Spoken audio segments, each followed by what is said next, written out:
पुणे जिल्ह्याच्या पुरंदर तालुक्यात संत ज्ञानेश्वर राष्ट्रीय पालखी महामार्गावर टोल सुरू करण्यात आलाय। या टोलच्या विरोधात युवक काँग्रेस रस्त्यावर उतरत जागरण गोंधळ घालत आंदोलन करते। तर युवक काँग्रेसचा या टोलला विरोध आहे आणि त्याच विरोधात आता युवक काँग्रेसने आंदोलन सुरू केलेलं आहे।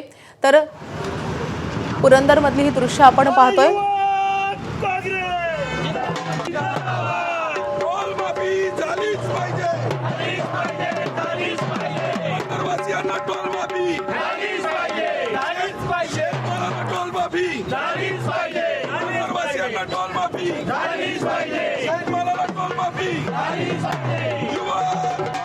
संत ज्ञानेश्वर राष्ट्रीय महामार्गावर पुरंदर तालुक्यामध्ये टोल नाका सुरू करण्यात आलेला आहे। त्याच्या विरोधात काँग्रेस जे आहे ती रस्त्यावर उतरलेली आहे। टोल नाक्याजवळ या ठिकाणी जागरण गोंधळ आंदोलन काही आंदोलक आहेत, आपण करण्याचा प्रयत्न करूयात।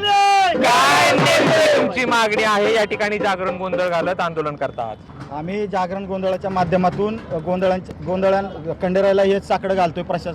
प्रशासनाला सुबुद्धी द्या आणि जे स्थानिक नागरिक आहेत जे रोज आपल्या तालुक्यातील नागरिकांना सासवडला एक किरकोळ कामासाठी कागदपत्र काढण्यासाठी जावं लागतं, अशा रोडवरती सर्वसामान्य नागरिकांना शेतकऱ्यांना टोल भरावा लागतोय। तर ती टोल माफी सर्वसामान्य स्थानिकांना आणि भूमिपुत्रांना झाली पाहिजे, ही प्रथमतः मागणी आमची युवक काँग्रेसच्या माध्यमातून आहे। कंत्राटदारांचं सरकार आहे आणि अपूर्ण काम असताना तुम्ही कोणाचे खिशे भरतायत?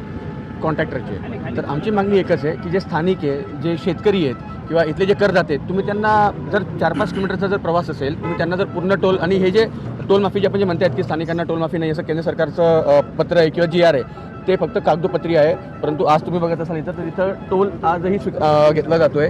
त्यामुळे युवक काँग्रेसतर्फे जे रास्ता रोको करण्यात येईल आणि आक्रमकपणे आम्ही याला जसं तसं उत्तर मिळेल आणि आम्हाला गुन्हे जरी दाखल झाले तरी चालेल, काही फरक पडणार नाही, परंतु स्थानिकांसाठी आम्ही तर लढणार आहोत। ABP माझा, उघडा डोळे बघा नीट।